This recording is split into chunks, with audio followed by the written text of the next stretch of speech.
시작해 보겠습니다. 앞부분에 우리 권 소장님이 어려운 얘기를 해주셔가지고 저는 얘기하기가 이제 편할 것 같습니다. 그냥 우리 평범한 얘기에서 이거하고 어떻게 하면 연결할까 이런 식으로 한번 얘기를 해볼게요. 예, 그래요. 아까 이게 소장님이 말씀하신 내용 중에 알듯한 것도 있고 생소해서 좀 무슨 뜻인지 모르는 것도 있을 수 있는데 우리 일상의 삶과 연결해서 한번 얘기를 해보겠습니다. 자, 우선 여기 또 볼까요? 이런 책이 있어요. 암, 만병의 황제의 역사. 암을 만병의 황제라고 이름했어요. 암 한우에게 있어서는 반갑지는 않을 수 있는 이야기인데 그 말이 모든 병의 집합체다 이렇게 말하기도 하고요. 그래서 이 책이 굉장히 두껍긴 한데 2011년 퓰리처상을 탔대요. 그러니까 어느 한 분야에 대한 책이라기보다는 어떤 깊은 인문학적 통찰까지가 포함된 책이라고 저는 이해를 하고요.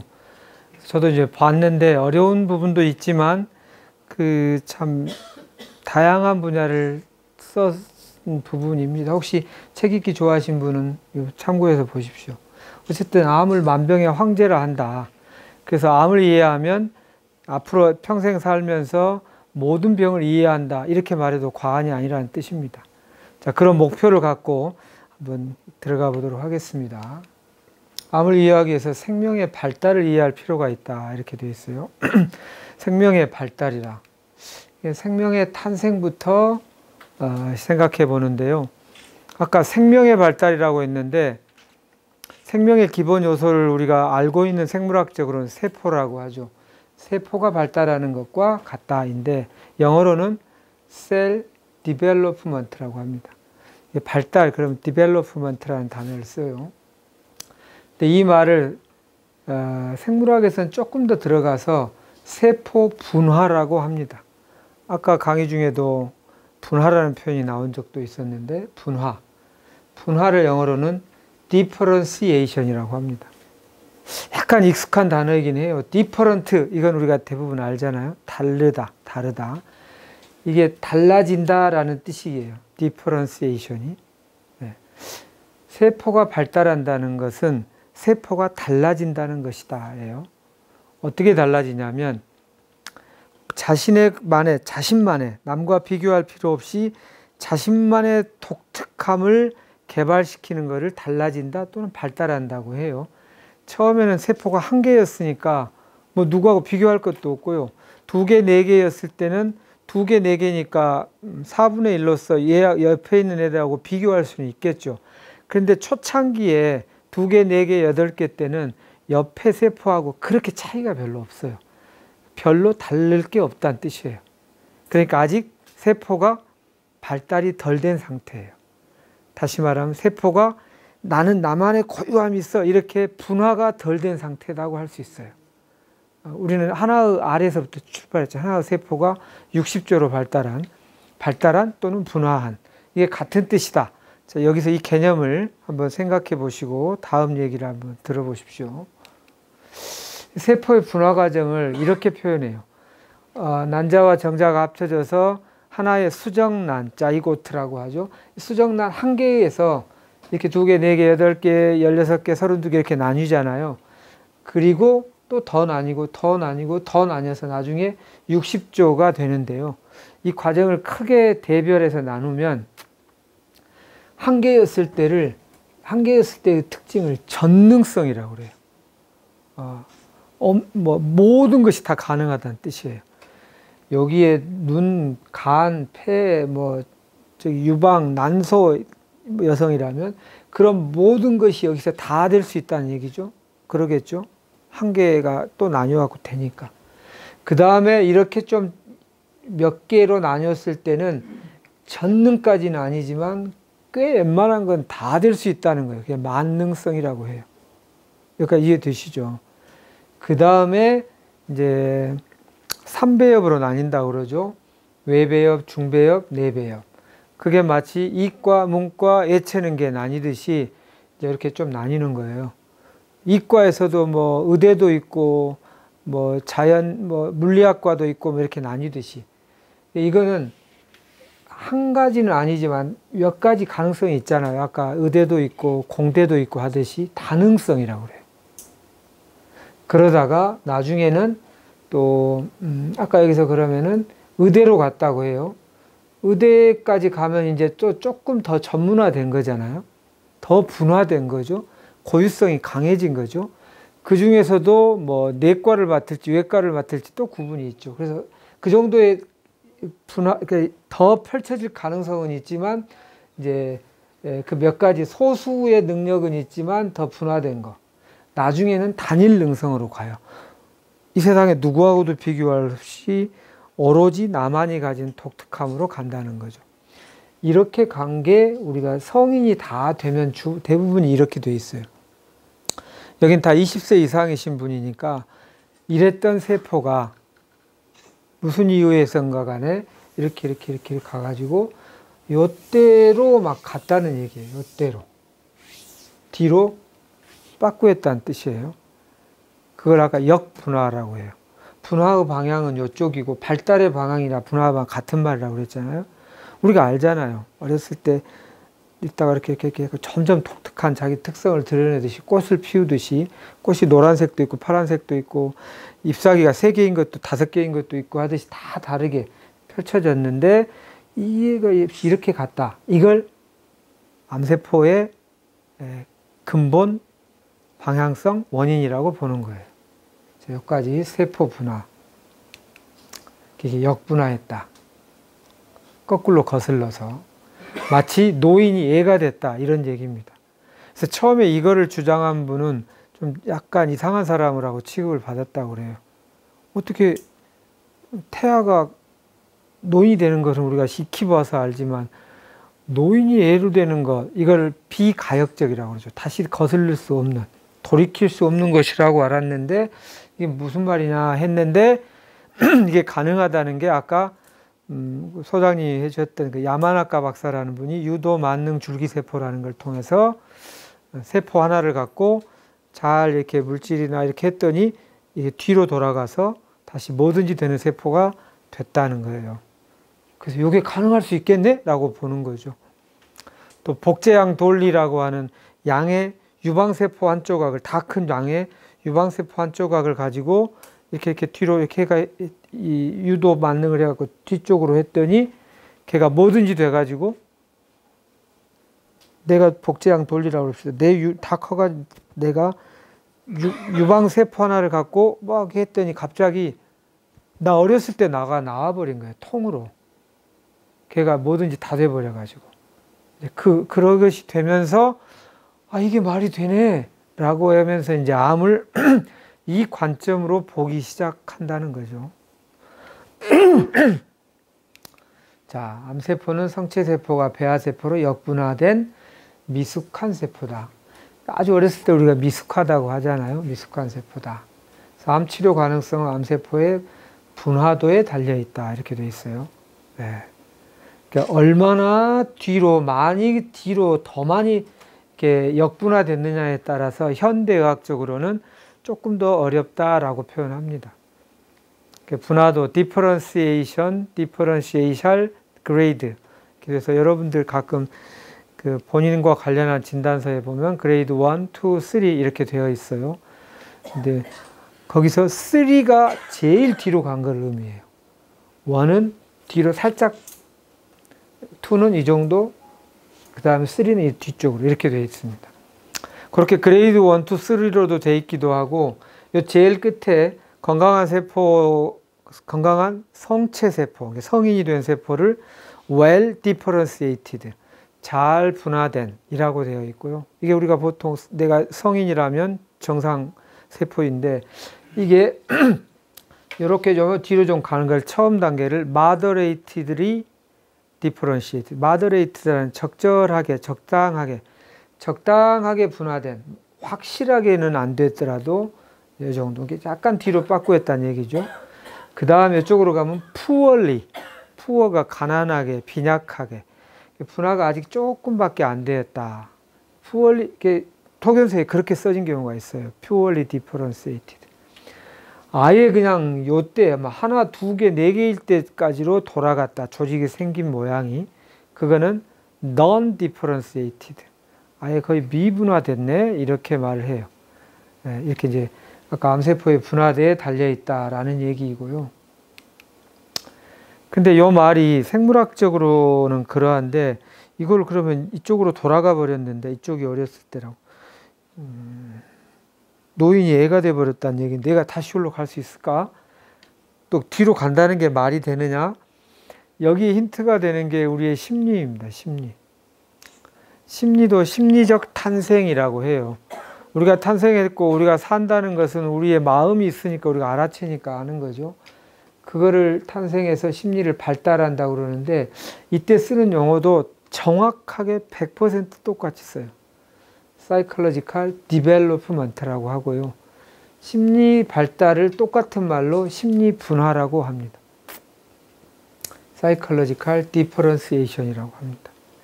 그러니까 몸도 그러하지만 아까 우리가 아는 건 주로 몸보다는 그 사람의 성격, 전문 지식, 마음과 관련한 것을 보고 뭔가 독특하게 고유성을 갖는다 하는 거죠. 사실은 요거가 먼저 우리가 인식이 될 거예요. 심리적 분화를 심리 발달과 같은 말로 써요. 그러니까 어떻게 이해할 수 있어야 되냐면 우리가 암과 좀 멀리 떨어져서 건강하게 유지하고 있으면 암은 안 왔을 텐데 건강하다는 건 뭘 말하냐면 어느 누구하고도 비교할 필요 없이 나만의 고유성을 잘 지키고 있으면 암과는 거리가 멀어지는 거예요. 그러니까 이제 이게 하나의 치료의 포인트일 수도 있어요.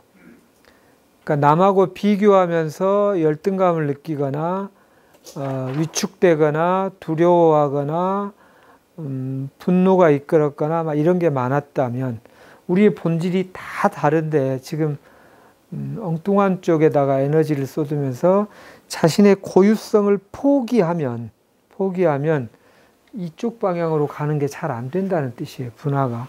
그러면 이게 거꾸로 빠꾸하기가 쉽게 돼 있다. 이렇게 돼 있어요. 그거를 심리학의 용어로는 뭐라고 하냐? 심리학의 용어로는 뭐라고 그럽니까? 퇴행이라고 합니다. 퇴행이란 말을 이제 아동교육 할 때 들은 말이기도 할 거예요. 퇴행을 쉽게 얘기하면 3살짜리, 5살짜리 아이가 있다가 갑자기 또 둘째 아이를 낳았어요. 둘째 아이를 엄마가 계속 젖먹이고 매번 수시로 이렇게 돌보고 있을 때 5살짜리 아이가 갑자기 자신에게 주었던 사랑이 얘 때문에 뺏겼다고 생각하면 갑자기 퇴행적 행동을 하죠. 갑자기 똥 오줌 잘 가리던 애가 막 똥도 싸고 혀 짧은 소리 하고 어린 양 하고 이렇게.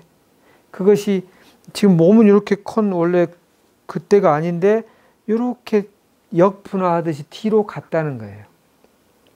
심리적으로는 어른이 애가 됐네 이런 말 우리 많이 쓰잖아요. 그 말 이상하지 않잖아요. 근데 몸이 노인이 애기가 됐네는 말이 이상하죠. 그 심리는 그래야 해요. 여기서 힌트를 얻자는 겁니다. 뒤로 가는 것. 이거를 심리학에서는 뭐라고 하냐면 보웬이라고 하는 유명한 가족 상담 전문가가 자아 분화, differentiation of self, 자기다움에 대한 것이 잘 분화됐느냐 아니냐의 척도를 가지고 심리적 건강도를 체크한다 이렇게 돼 있어요. 그래서 25, 50, 75, 100 이렇게 돼 있어요. 부모와의 정서적 융합관계에서 벗어나서 정서적 자주성, 자기만의 고유성을 찾아가는 과정이 심리적 성숙의 과정, 심리적 발달의 과정이다 이렇게 표현해요. 그래서 인터넷 쳐보시면 자아 분화 척도라는 게 있고요. 설문에 몇 개 답하면 내가 지금 몇 %인지도 나오기도 해요. 물론 좀 굉장히 간략한 것이긴 하지만. 심리학자는 뭐라고 말하냐면 저분은 지금 현재 심리적 고통이 자아 분화가 좀 덜 돼서 그러시네 이렇게. 그러니까 아직도 엄마 옆에서 거기에 묶여 있는 경우, 엄마하고 묶여 있다는 것의 의미를 또 나중에 설명을 드리겠습니다만은 지금 얘기하죠. 엄마하고 묶여있단 말은 무슨 뜻일까요? 내가 지금 나이가 60이고 50이고 40인데 엄마하고 묶여있다는 말은 무슨 의미일까요? 그렇죠. 그렇다면 독립이라는 건 진짜로 집도 독립하고 경제적으로도 독립하고 심리적으로도 독립해야 되는데 심리적 독립이 부모하고 안 돼 있다는 말은 어떤 의미일까요? 네? 부모에게 의존하는 거. 일반적으로 떠오르는 건 그런 걸 거예요. 부모에게 의존한다는 말은 내가 힘겹고 어려우면 엄마 나 힘들어 죽겠어 이렇게 해가지고 엄마가 막 그래 돌봐주고 막 땡깡 나줘 다 받아주는 엄마를 바랄 때 우리가 심리적 유아 상태네 이렇게 표현하잖아요. 그걸 뭐라고 그러는가 마마보이라고 하고 막 그렇잖아요. 독립적으로 탁 못하고 엄마 어찌해야 돼 이럴 때 이렇게 해가지고 그럴 때 그런 상태하고 비슷한 거죠. 이게 일반적으로 알려져 있는 바인데 좀 더 들어가면 남 원망하는 것은 100% 심리적 엄마, 부모와 연결된 겁니다. 예, 왜냐하면 성인이 돼서는 남을 원망하는 것이 논리적으로 이게 논리적으로 성숙하지 못한 거예요. 실망하고 그런다는 말은 내가 기대를 많이 했기 때문에 그래요. 그 사람이 내 기대를 못 맞춰주면 아니구나 하고 떠나면 돼요. 그런데 안 떠나면서 막 욕을 한다는 것은 좀 이게 사실 정확히 냉정하게 보면 논리적이지 않아요. 근데 왜 우리는 그럴까? 왜냐하면 우리가 사는 동안에 아주 어렸을 때 부모하고 나의 관계는 방금 이렇게 성인이 돼서 이럴 때는 기대하고 실망 이게 딱 균형을 맞추면 돼요. 수평적 관계야 건강한 성인의 관계인데 아주 어렸을 때는 수직적 관계였어요. 부모하고 나하고 맞먹을 수가 없어요. 왜냐하면 부모는 나의 생명의 여탈권을 가지고 있어요. 지금 내가 1살짜리인데 부모가 뜻대로 안 해준다고 아유 내 기대가 너무 컸군요. 떠나서 제 스스로 살겠습니다. 안녕히 계세요. 이렇게 할 수가 없잖아요. 안 그러면 그러면 죽잖아요. 그러니까 오로지 매달려야만 해요. 그래서 엄마의 눈짓 하나의 영향이 수백 배로 와요. 어렸을 때 받은 상처란 되게 그래요. 그래서 나중에 엄마한테 물어보면 엄마는 가끔 기억도 못 하는데 나는 막 50살, 60살 돼서도 막 속이 아리고 힘든 경우가 있죠. 왜냐하면 그때는 모든 것을 의존해야 되기 때문에 그 거울 뉴런이라고 그러는데 뭔가를 배우는 뉴런이 200%, 300% 활성화돼요. 뭐든지 배워야 한다. 그래야 내가 생존할 수 있으니까. 받는 거를 막 흡수를 그렇게 되어 있어요. 그것의 연장선이 아직도 있으면 희한하게 첫 번째 배우자한테 그래요. 배우자랑 친해지면 첫째 내가 부모에게서 충분히 그때 해가지고 좀 못 받거나 억울하거나 답답하거나 또는 죄책감을 느낀 것을 이 배우자가 해주기를 무의식이 바래요. 의식은 안 그러는데 나도 몰라요. 이런 말 해도 처음에 머리로 에이 말도 안 돼 이러는데 나중에 이제 깊이 들어가 보면 되게 인정하게 되는데요. 배우자한테 첫 번째 바래요. 그래서 나중에 오래 한 1년 정도 상담을 해보면 이런 결론이 나와요. 여보, 난 당신의 엄마가 아니야.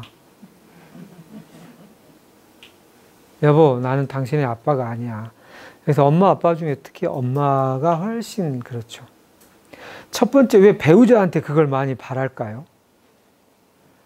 배우자와의 관계는 깊은 관계이기 때문에 그래요. 깊은 무의식을 나누는 관계이니까.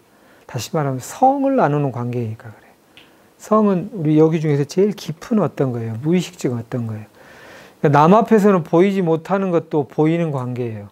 그러다 보니까 문득 까먹고 이 엄마일 수도 있겠다는 생각을 하는 거예요. 내 모든 것을 다 보여주니까. 어렸을 때 내 똥구멍도 보여주고 무엇도 다 보여주고 뭐 똥도 닦아주고 이랬던 부모하고 비슷하게 부부는 그런 허물이 없인 관계다 보니까 묘하게 이렇게 생각이 된다는 뜻이에요. 그래서 첫 번째 그 부모와의 투사를 배우자하고 해요. 또 배우자가 근데 그걸 또 잘 받아주면 좋겠는데 예를 들어 내 남편이 잘 받아주면 좋겠는데 이 남편은 또 이분 엄마 노릇 그 어렵잖아요. 엄마 노릇이 징징대고 생떼를 써도 그냥 알아 그래 알았다 알았다 이렇게 해줘야 되는데 그러려고 이 세상에 오지 않았고요. 사실은 이 여자랑 결혼할 때는 내 거 이 사람이 엄마 역할 해주기를 바라고 했던 경우가 대부분이거든요. 지금 내 거 해줘야 되는데 내가 네 거 이렇게 계속 웬만큼 해라 이제 내 것 좀 받아줘 이렇게 되는 경우가 있으니까 어려워요. 그게 잘 안 되면 나중에 사회생활을 하면서 누구랑도 그렇게 돼요. 나도 모르게. 저 사람이 나한테 이 정도를 안 해주지? 아씨 더럽는. 해도 너무하지 않아? 화가 나는데? 그럼 아까 아니구나 하고 이렇게 안녕히 가세요 떠내야 되는데 안 떠나면서 막 계속 막 뭐라고 해. 이 말은 해내라고 이렇게 하는 거라는 거거든요. 논리적이지 않아요. 근데 논리적이지 않은 무의식적 행동을 하는 이유는 거기에 있어요. 그거를 자아 분화가 덜 됐기 때문이다 라고 말해요. 근데 이렇게 머리로만 들어서 그래서 앞으로는 그렇게 안 해야지 절대 안 되고요. 그거를 정말 무의식적으로 할 수 있는 치유 행위들을 해야 돼요. 그게 심신통합적 치료예요. 비로소 부모와 감사를 표하고 뭐 감사할 게 있어. 나는 우리 엄마 아버지한테 감사할 게 없어. 난 정말 증오하고 미워할 게 많아.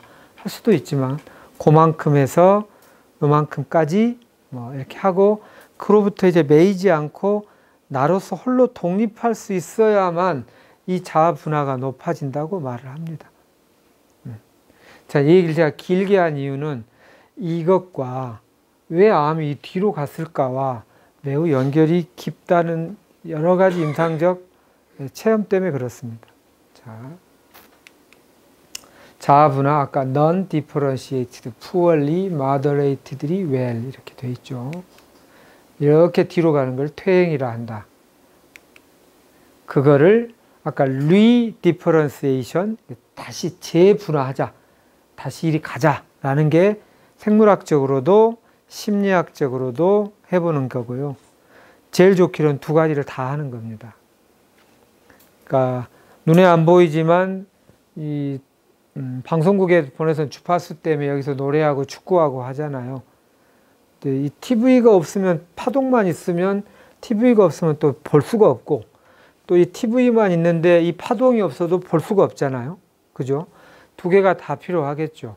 생물학적으로도 적절한 약물, 뭐 치료법을 쓰게 하되 심리적으로도 이거를 이렇게 영향을 크게 미치는 눈에는 안 보이지만 심리학적인 재분화를 하는 것을 해야 된다라는 뜻입니다. 그 재분화의 키워드가 두 개라고 볼 수 있는데요. well differentiated로 어쨌든 몸이 그렇게 됐음에도 불구하고 이리 갔다는 말은 여기서 남하고 비교할 필요 없이 나는 나야 라고 하는 당당함, 자신감, 존재감이 부족하게 되면 나도 모르게 위축이 되면서 나도 모르게 너나 나나 크게 차이 없었던 그 아주 어렸을 때로 돌아가고 싶게 돼 있다. 이게 심리학적인 원리예요. 아까 5살짜리 애가 나도 아주 어렸을 때 엄마한테 전적으로 받았는데 하고 나도 모르게 혀도 짧고 진짜로 심리학적으로 똥도 싸고 그래버린단 말이에요. 그렇듯이 우리의 세포도 그렇게 되는 방향성을 갖다라는 거예요. 나도 모르게 여기에 내답게 사는 것이 누구하고 비교할 필요도 없이 너는 왜 이렇게 500등 중에 500명 중에 495등이니 아유 바보 같은 놈. 그렇구나. 나는 몹시 형편없구나. 이렇게 되면 나도 모르게 그런 소리를 계속 듣고 그런 상황에 처하고 싶지 않으니까 나도 모르게 아주 어렸을 때가 그리운 거예요. 그러면 세포 모양도 그쪽으로 에너지 파장이 간다는 뜻입니다. 그래서 남하고 비교할 필요 없이 내가 누구하고 비교할 필요가 있어요? 이렇게 생각할수록 건강하다는 뜻입니다. 그러니까 360도 1도씩 전부 이렇게 달리면 모두 1등인데 한 줄로 달리면 1등부터 360등까지가 있는 거죠. 우월이 있고 누구는 승자고 누구는 패자가 되겠지만 이제 그런 거예요. 그래서 여기에 대한 공부가 필요해요. 만약 그래서 제가 여기 한우들에게 얘기하다 보면 암이 다 낫고 나면 뭘 하고 싶으세요? 그러면 남이 낫고 싶으세요? 그럼 다 낫고 싶다 그러는데 나은 다음에 뭐 하시려고? 모르겠어요. 그때가 생각해 볼게요.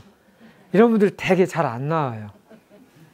이유가 뭐냐면 나와서 갈 그 공간이 생각하면 답답한 곳인 경우가 많더라고요.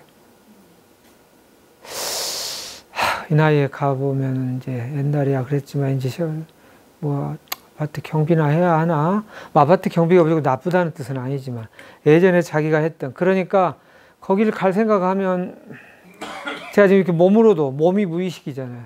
몸으로도 안 가고 싶은 거예요. 그러니까 말로 입으로는 마음이 낫고 싶다지만 그리 가고 싶지 않아요.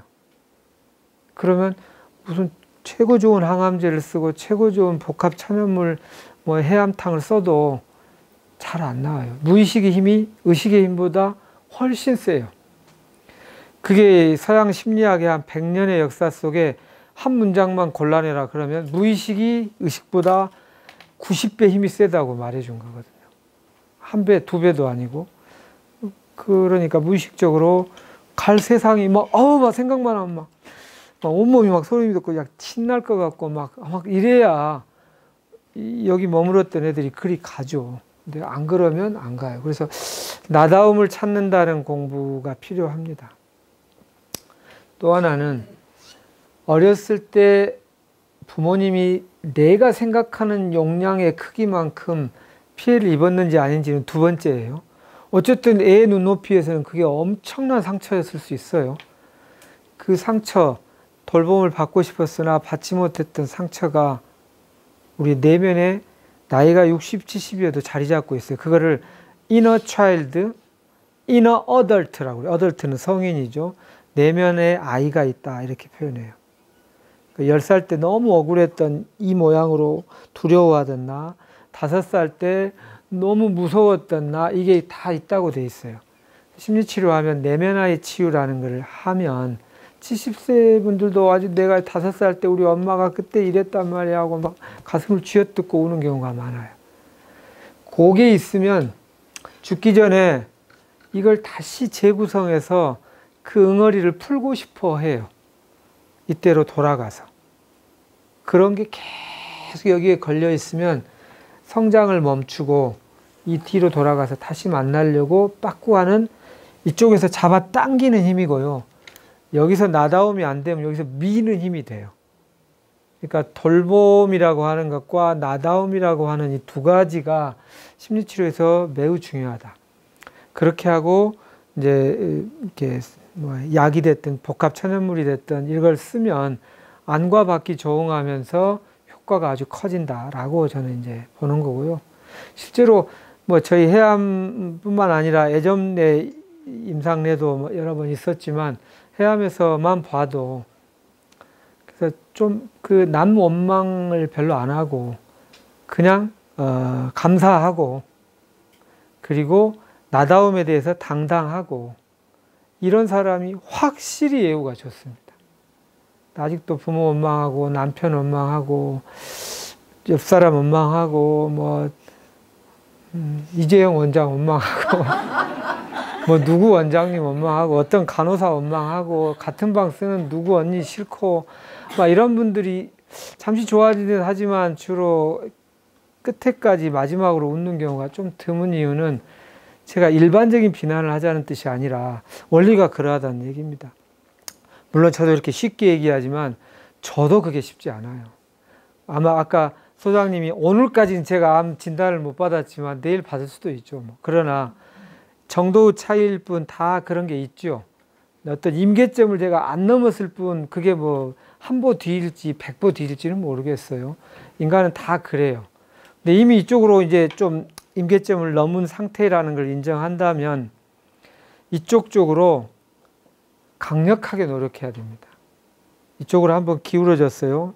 그러면 그거를 다시 회복하는 데는 좀 힘이 많이 들어요. 그냥 강력하게 이쪽으로 가야 돼요. 강력하게 이쪽. 돌봄에 관련한 것에 대해서도 뭐 우리 뭐 심신통합 코칭, 그래서 심리치료도 막 좀 여러분들이 받는 분들이 있는데 그 돈 아끼지 마시고 꼭 하십시오. 나는 별로 심리적으로 어려움 없는데 이런 분일수록 더 많이 하십시오. 없을 리가 없고요. 없다고 생각하면 이게 중병이에요. 잘 모른다는 얘기예요. 굉장히 깊숙이 들어갔다는 뜻이에요. 그런 분은 더더욱 하면 효과가 더 클 수 있고요. 물론 내가 심리적으로 힘들어요 하는 분도 당연히 해야 되겠지만 그러니까 그렇게 하시면 좋겠습니다. 이게 재분화.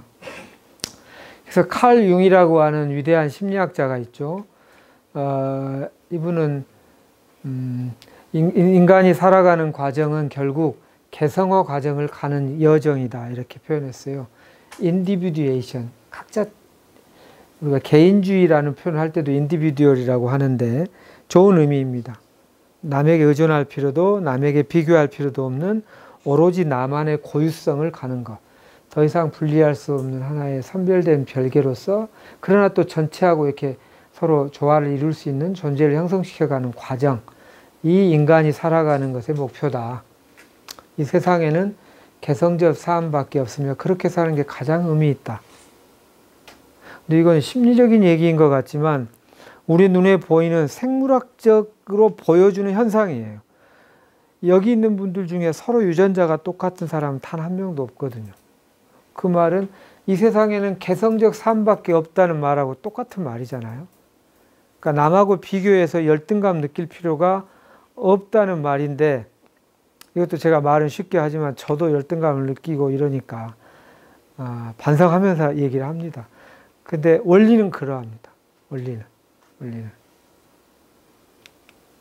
마음과 몸의 육합, 이렇게 한의학적으로 이렇게 보면 이렇게 되는 건데요.